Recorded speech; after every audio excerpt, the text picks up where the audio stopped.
I spent a beautiful UP spring day on a river catching smallmouth with Caddis Shack Guide Service. That's why we do this. That's a tank. Yeah. Then Ghost Pipe, nature's pain reliever.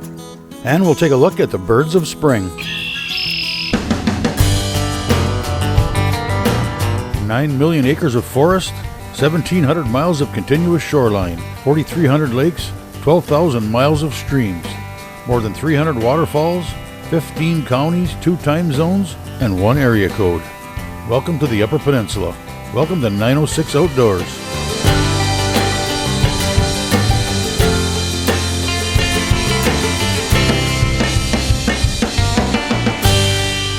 .906 Outdoors is brought to you by Cooking Wild Seasonings. Make it fresh, make it yours. It's spring. In the UP, that means warm days. Or snow. On this day, there was certainly no snow. Perfect. The sun was out, the wind was calm, the weather was beautiful. I spent the day on the river with Chris and Jason from Caddis Shack Guide Service on the hunt for spring smallmouth.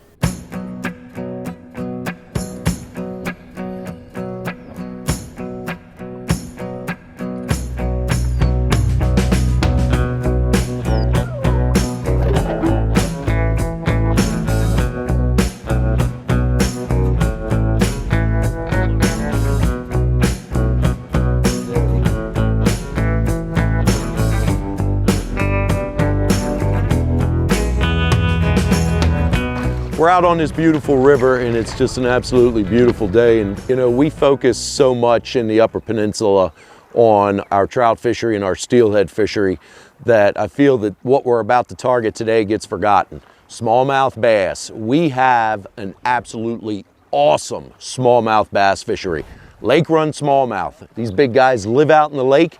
They come in the rivers to do their spawn and they go back out. And I mean, they're monsters. And we're going to get into a little later on what we're fishing and why, but we're going to start off with a little bit of this. This fly is actually called a drunken disorderly, and you can find it on YouTube or wherever. It was tied by Tommy Lynch in the Lower Peninsula, and this thing is absolute deadly. And we're going to see if we can get into a couple of fish right away. Oh, there it is. There it is. There it is. There it is. Again, this fly is just super sexy. And this is exactly why we do this, because people forget about how phenomenal our smallmouth fishery is. You know, a lot of people, they hand line fishing when they're trout fishing. You got to remember, these aren't trout. These things are nothing but anger and red eyes. I mean, this is an 8-weight rod. Choice of rods, 7s, 8s. And this thing is putting the screws to it. And he's not even that big. This is a little male. Oh, but they hit like a ton of bricks. Man, are they just absolutely awesome. Just awesome and beautiful. Look at that, nice clean, nice fresh greenback. Just a little guy. But you see those eyes? Just full of anger, just red. What a magnificent fish.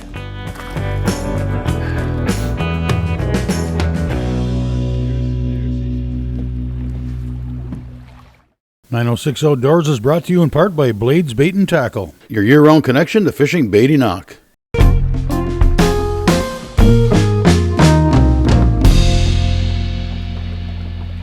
There he is. There he is. There he is. The thin man. Yeah, there it is on the woolly bugger. The thin man on the woolly bugger. Good fish, good fish. Oh, they just get sideways. They just get sideways in this current.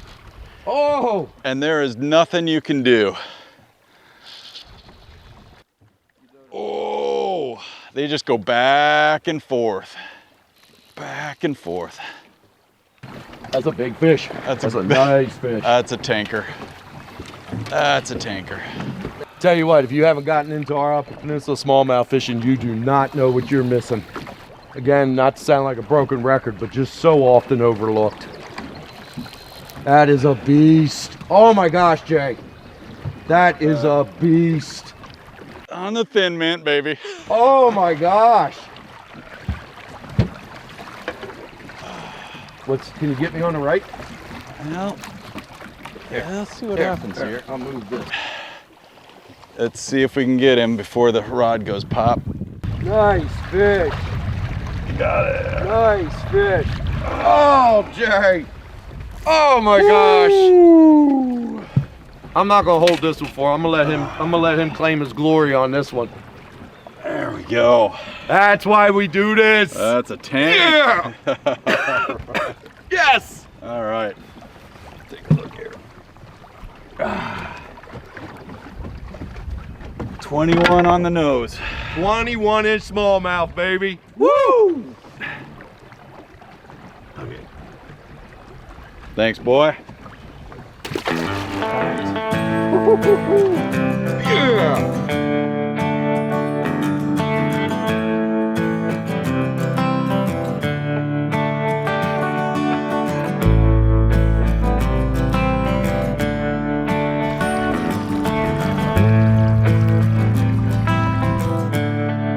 It is. There's food being drop backers. He's still hanging out.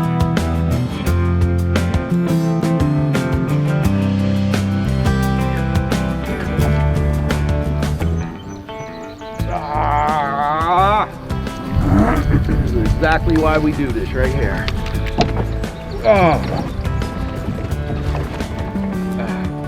We ain't stopping in the scrapple, just FYI.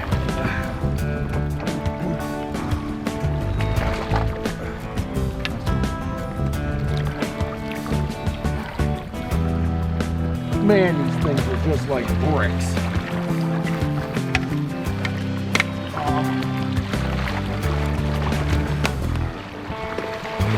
Oh, yes. Yes, yes, yes. That is a good one.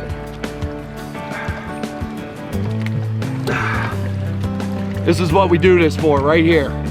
Right here, these little bricks are an absolute blast, and they are hyper aggressive. So what we bugger with all the colors? The thin mint, they call this the thin mint, I think. Because it's got black and green and brown. Yeah, that's the thin mint. Yep. So we might tie this on for steelhead and smallmouth. We might still have a few drop back steelhead in here. We'll see if we can't find one. What fly is that, Jay? That's a thin mint. That's the thin mint. That's a thin mint. Oh, you gonna charge him in those trees?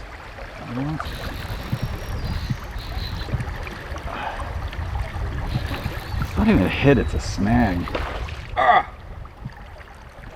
What side you want me to net on? Can you keep him Don't left? even know yet. Yeah, I'll try to keep him left. All right. Assuming he cooperates here. So for all y'all watching, communication in the boat is key. Nice little male.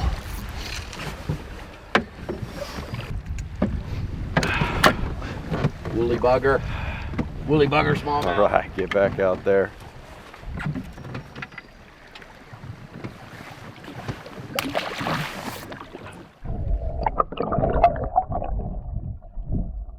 Today's show is brought to you in part by Rapid River Knife Works, home of Michigan's largest custom knife factory showroom.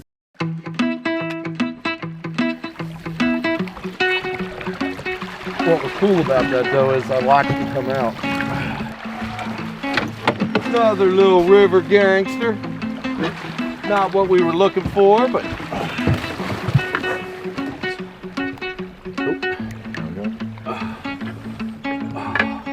every now and then one of those guys shows up to the show. Show them the love, man. Show them the love. Just munched it. Just munched on the thin man. Oh! Saw that mouth. FYI for everybody watching, Big J always outfishes Chris.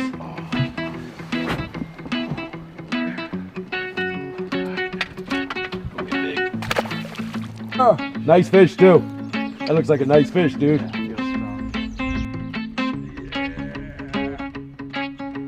Oh, I love this. Look at that. Look at that.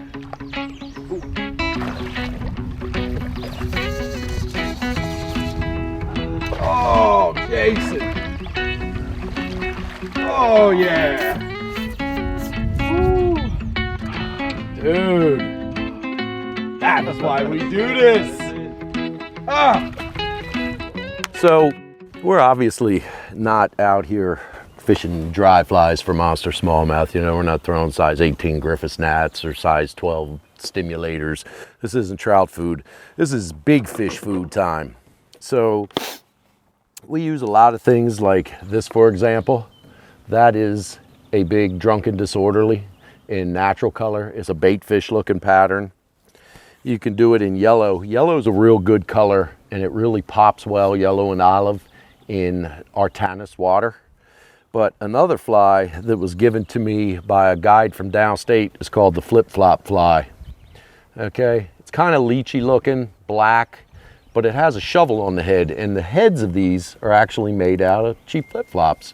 You go to Walmart or Meijer or wherever, get yourself some cheap flip-flops, and you cut the heads out and create like a pan on it. So we're trying to push water, to move water. You know, we're in good weather. You can definitely fish on the surface. But dealing with this bluebird sky almost and the high sun, Jason and I are both subsurface right now, fishing all the structure we can, all the boulders we can. So we're using big bait fish, big types of flies that disturb the water, that make a presence when they're in the water. Because you know, these smallmouth right now, they're either right at the tail end of pre-spawn, actively spawning fish, or post-spawn fish. They're going to hit for a multitude of reasons. They're going to hit out of anger. They're going to hit out of protection. If it's a post-spawn fish, it's going to hit out of hunger because it hasn't eaten. So these big flies really get their attention, and we're actually throwing them on 7 weights, 8 weights with long sinking tips, 10-foot sinking tips, to get the fly down right away. Because as you can see, well, you may not be able to see, but this is deep water. It's big water, right to the bank, around all the structure, get the fly deep. So that's what we're using, and that's how you move these big fish.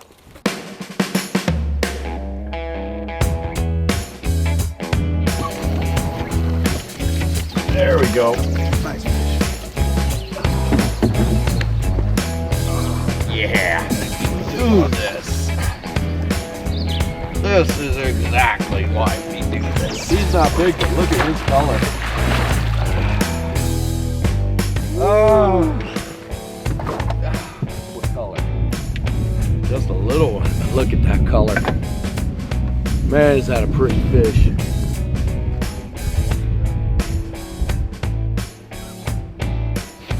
Just the most beautiful fish. Woo.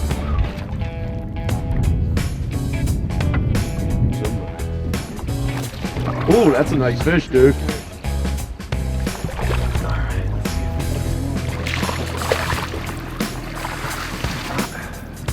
Oh, she's just glistening. Look at her belly. She's a fatty butt. She's a fatty butt. Can I say fatty butt on camera, Brian?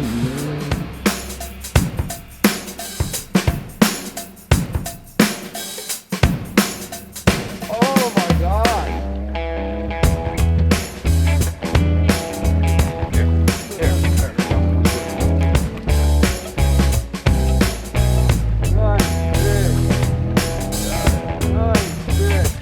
Oh, okay.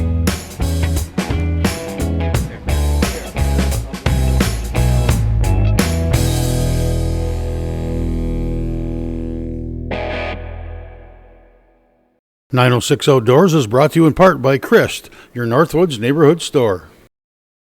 I met up with my buddy Matt for an education on ghost pipe.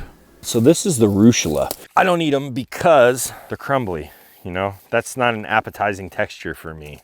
I just walk right by them. But I see them and I know that because they're here, there's a good chance that there's ghost pipe here. And that's what I see whenever I see them. Deer do love to eat them, so that's also that. Ghost pipe, or Monotropa uniflora, is not a fungi. It is a plant, but it definitely looks fungal in appearance. It's translucent, almost whitish, all the way up to a pink color, or almost even a red tone. As it matures, it will drop seeds, like other flowers will. Interestingly enough, it doesn't offer pollen, but the bees still visit it, so that's kind of a cool thing.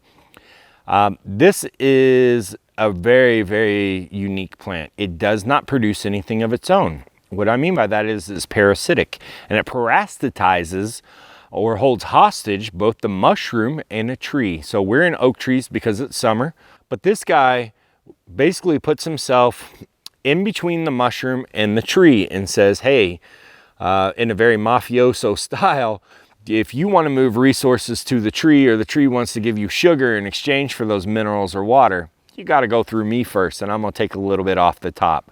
What's really, really amazing about this plant is it's a very powerful pain reliever.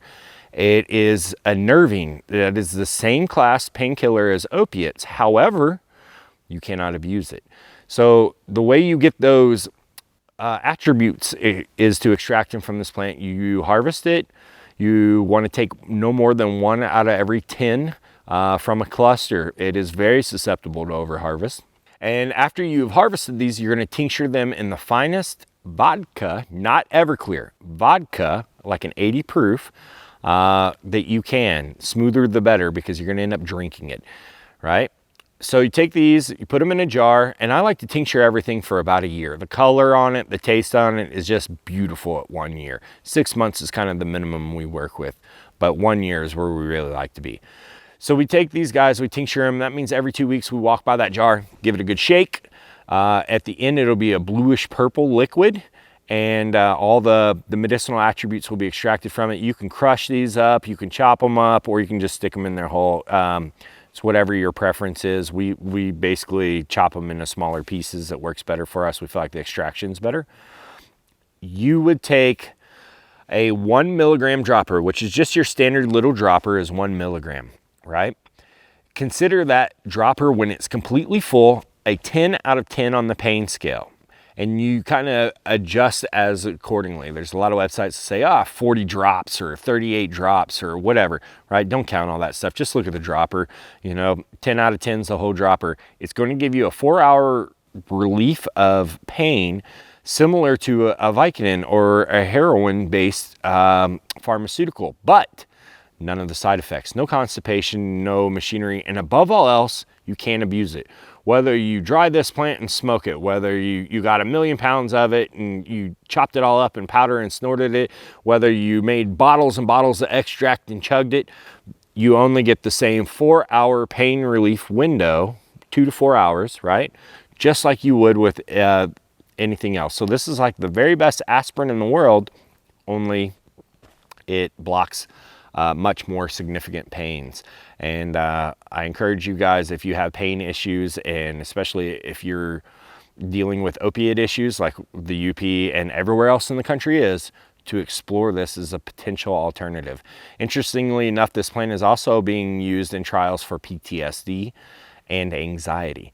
So while we cannot cultivate it, we can encourage old growth forests where it does grow and sustainable harvesting.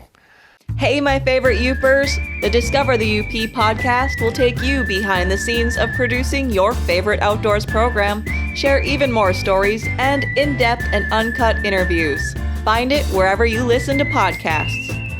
It's spring in the UP, and spring means the return of a variety of birds that were smart enough to get out of here last fall. A sure sign of spring is the calls of Canada geese. Often mistakenly referred to as Canadian geese. During the second year of their lives, they find a mate and stay together the rest of their life. Watch for them nesting in elevated areas near water. And of course, geese are accompanied by ducks of all sorts. Another early bird is a member of the thrush family, the American robin. They've spent the winter vacationing along the Pacific coast from southern Canada to Mexico. Michigan shares the robin as their state bird with Connecticut and Wisconsin. Sandhill cranes engage in unison calling, where the cranes stand close together, calling in a synchronized duet. The female makes 2 calls for every one from the male. Loons return to northern forested lakes and rivers in the springtime, usually in April or early May, and stay till about late October to early November. They spend the winter season along the Atlantic, Pacific, and Gulf of Mexico coasts, with some wintering on inland reservoirs. Red-winged blackbirds travel in single-sex flocks, and males usually arrive a few days before the females. Once they reach the location where they plan to breed, the males stake out territories by singing. The common name, as well as the scientific name of the northern cardinal, refers to the cardinals of the Roman Catholic Church, who wear distinctive red robes and caps. They are the state bird of 7 states, more than any other species. Many hummingbirds spend the winter in Central America or Mexico and migrate north to their breeding grounds in the southern United States as early as February and to areas further north later in the spring. Hummingbirds fly by day when nectar sources such as flowers are more abundant. Common grackles travel in big flocks. They have big appetites and they can monopolize your bird feeder, especially during the spring and fall migrations in March to April and September to October. Most grosbeaks fly across the Gulf of Mexico in a single night, although some migrate over land around the Gulf. Grosbeaks that winter in Panama and northern South America tend to be from the eastern parts of the breeding range, while those wintering in Mexico and Central America tend to be from the western parts. The Baltimore Oriole gets its name from the resemblance of the male's colors to those of the coat of arms of Lord Baltimore. They spend summer and winter in entirely different ranges. From early April to late May, flocks arrive in eastern and central North America to breed from Louisiana through central Canada. In the winter, the indigo bunting makes its home in southern Florida and North-South America. It can be spotted from southern Canada to northern Florida during the breeding season and often migrates by night, using the stars to navigate. Indigo buntings fly about 1,200 miles each way between their breeding grounds in eastern North America and wintering areas from southern Florida to northern South America. Its habitat is farmland, brush areas, and open woodland.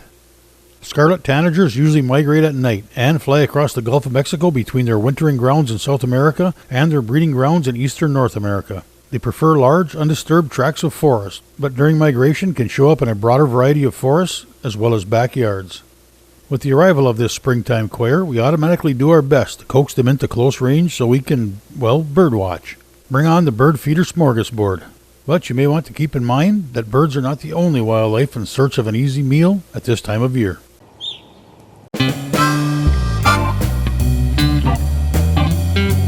Feel free to join us on Facebook or visit us at 906outdoors.com.